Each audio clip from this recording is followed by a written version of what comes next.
మాతాజీ వారు వారి సబ్జెక్టు కూడా ఎంతో అద్భుతంగా ఎన్నో వందల మందికి ఈ శ్వాస గురించి ప్రణవ ధ్యానం గురించి అందిస్తూ ఉంటారు. సుమిత్రానంద సరస్వతి మాతాజీ వారి యొక్క సందేశం. శృతి స్మృతి పురాణానాం ఆలయం కరుణాలయం నమామి భగవత్పాద శంకరం లోక శంకరం. శ్రీ గురుభ్యో నమః. సభను అలంకరించిన మహాత్ములందరికీ, అలాగే మీ అందరి హృదయాల్లో ఉన్న పరమాత్మకు నా హృదయపూర్వక నమస్కారం. చాలా సంతోషము. అంటే హనుమంతరాజు గారు ఎప్పటి నుంచో అడిగితే నేను 2023లో ఒకసారి కర్తాలు నేను కనిపించినప్పుడల్లా, లేకపోతే నేను ఫోన్లో మాట్లాడినప్పుడల్లా ఒకసారి మా కర్తాలు రండమ్మా, ఒకసారి మీరు రావాలి అని అంటే 23లో నేను ఇక్కడికి రావడం జరిగిందండి.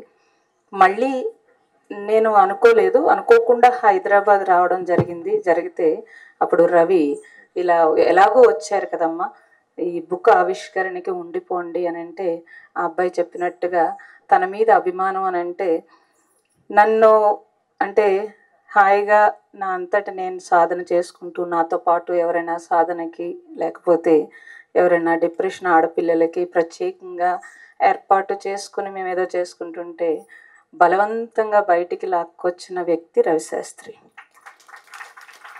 అది పత్రిజీ గారు అంటే గురు సాంగత్యము అనే ప్రోగ్రాంలో వారు పత్రిజీ గారు నాకు పరిచయం ఉన్నది 2003లో నేను పాలకొల్లో ఒకసారి కలిశాను, ఇంకొకసారి 2006లో ఒకసారి కలిశాను.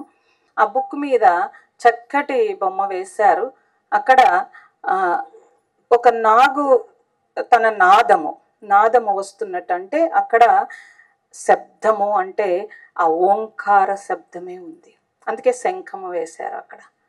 సో ఉన్నది ప్రణవము అన్నప్పుడు, శబ్దం పరబ్రహ్మ స్వరూపం అన్నప్పుడు, ఆ శబ్దం ద్వారానే మీరు ఎదుటి వాళ్ళ అందరికీ కూడా సంకేతం పంపించగలుగుతారు.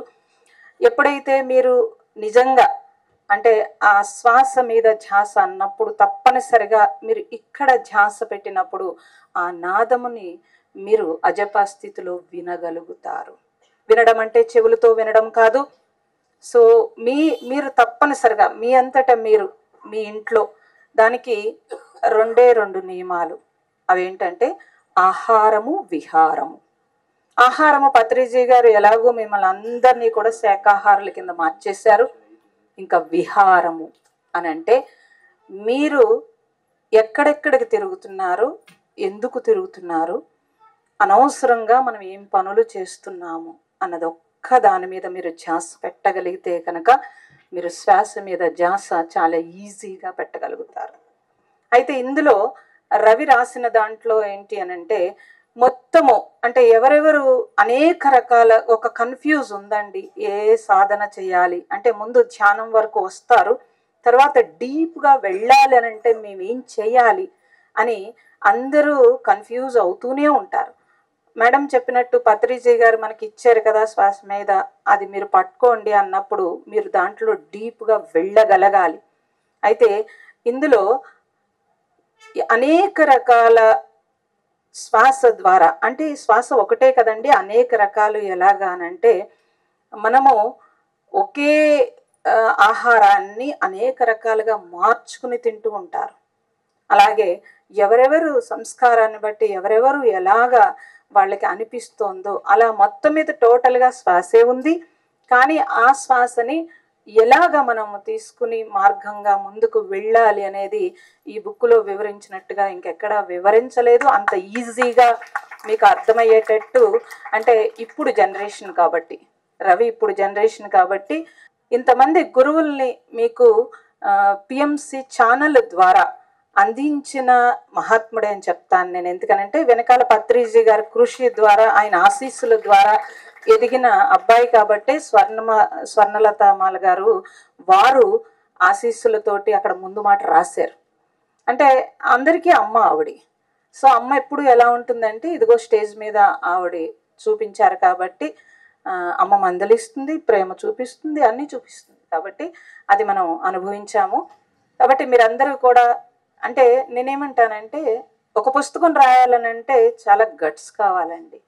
నన్ను అడుగుతారు అందరూ, నేను పుస్తకం చదవడమే బద్ధకం నాకు, తర్వాత పుస్తకం రాయడం అని అంటే చాలాసార్లు అమ్మ మీ ఎక్స్పీరియన్స్ లేకపోతే ఇది అన్నీ రాయండి అన్న, ఇప్పటి వరకు ఒక పెన్న పెట్టలేదు. అది రావాలి అంటే తప్పనిసరిగా అది సరస్వతి కటాక్షం అంటాము. ఆ సరస్వతి కటాక్షం ఉంటే తప్పించి అది రాయలేరండి. కాబట్టి 7 సంవత్సరాలు కృషి అని చెప్తున్నాడు తను. 7 సంవత్సరాల కృషి ఒకటే ఉండదండి. జన్మ జన్మల నుంచి వాళ్ళు సాధన చేసుకుంటూ సంస్కార బలం ఉంటే తప్పించి 7 సంవత్సరాల్లో ఎలా అవుతుందండి అది? 7 సంవత్సరాల్లో ఇప్పుడు మనం కూడా కృషి చేస్తాం, రాసేయగలమా ఏంటి? అలా రాయలేమండి, ఎవరూ రాయలేము. కాబట్టి ఇప్పుడు పత్రిజీ గారు ఈ జన్మ నుంచే వచ్చారనుకుంటున్నారా మీరేంటి? ఎన్ని జన్మల నుంచో వారు చేసిన కృషి ఏదైతే ఉందో అలాంటి సెలెక్టెడ్ పీపుల్ని భగవంతుడు తీసుకుని వాళ్ళకి వర్క్ ఇస్తారు. అది ఆ వర్క్ చేసేసి వాళ్ళు వెళ్ళిపోతారు ఇక్కడి నుంచి. కాబట్టి వారికి వచ్చిన వర్క్ అంటే అది భగవంతుడు చేతిలో, అంటే ఈ భూమి మీద మనం ఎన్నో వర్కులు చేస్తామండి, కానీ భగవంతుడు మనల్ని సెలెక్ట్ చేసుకోవాలి అని అంటే సెలెక్ట్ చేసుకునే వర్క్ ఇవ్వాలి. కాబట్టి మనము జీవించి ఉన్నంత వరకు మనము ఈ రూపంలో మనము ఉంటాము, కానీ మనం తర్వాత కూడా మిగలాలి అని అంటే కనుక తప్పనిసరిగా మనలో ఉండే ఏ చైతన్యం అయితే ఉందో ఆ చైతన్యము ఈ ప్రకృతి మీద రావాలి. అలా వచ్చిన పుస్తకం అది రవి ఉండకపోవచ్చు, కానీ శ్వాస అనే పుస్తకం మాత్రము ఇక్కడ నిలిచిపోతుంది. కాబట్టి మీరందరూ చక్కగా మీకు ఏమైనా డౌట్లు ఉన్నా ఏమున్నా శ్వాస మీద తప్పనిసరిగా ఆ పుస్తకాన్ని తీసుకుని చక్కగా చదువుకుని మీ ఇంట్లో ఉంచుకున్నప్పుడు మీతో పాటు మీ వెనక జనరేషన్ దాన్ని వాడుకుంటారు, ఉపయోగించుకుంటారు. అలా మీరందరూ తరించాలని ఆ భగవంతుణ్ణి ప్రార్థిస్తూ సెలవు తీసుకుంటారు. సాంబశివరావు గారు, మీరు మా ఆఫీస్కి వచ్చినప్పుడు ఈ పుస్తకాన్ని నేను రాస్తున్నప్పుడు మధ్యలో వేరే పని మీద వచ్చి అవి చూడటం జరిగింది. చూసినప్పటి నుంచి పట్టుకున్నాడు, నాకు నెక్స్ట్ చాప్టర్ ఎప్పుడు చూపిస్తావు, నెక్స్ట్ చాప్టర్. అలా సారు కూడా పుస్తకం చదివారు. కాబట్టి సార్కి, రమేష్ పత్రి గారికి, ఇక్కడ విచ్చేసిన పెద్దలందరికీ నా ఆత్మ ప్రమాణం అండి. ఆయన పత్రిజీ శ్వాస ద్వారా వచ్చిందండి ఈ శ్వాస అనే బుక్. నిజంగా చాలా అద్భుతమైంది. ఎంతమంది ఈరోజు ఆ బుక్ కావాలనుకుంటున్నారు చేతులు ఎత్తండి. Thank you. ఎందుకంటున్నారంటే ఇది విలువ కట్టలేంది. మన శ్వాసను విలువ కట్టగలమా? కట్టలేం. ఏ డాక్టర్ దగ్గరికి వెళ్ళినా కట్టలేం. అటువంటి విలువైన ఈ పుస్తకాన్ని ప్రతి ఒక్కళ్ళకి అందాలని మేము అనుకున్నాము, మా ట్రస్ట్ బోర్డు అందరము. అందువల్ల ఇక్కడే పక్కనే బుక్ స్టాల్ ఉంది డివైన్ స్టోర్లో, అక్కడికి వెళ్ళి దీని విలువ కట్టలేము కాబట్టి మీరు దాని గురించి డిస్కౌంట్ ఇస్తారా అని కాదు, దాని విలువ నన్ను అడిగితే ఆయన 600 పెట్టాడు, ఇంకా చాలా పెట్టాలి దాని వాల్యూ.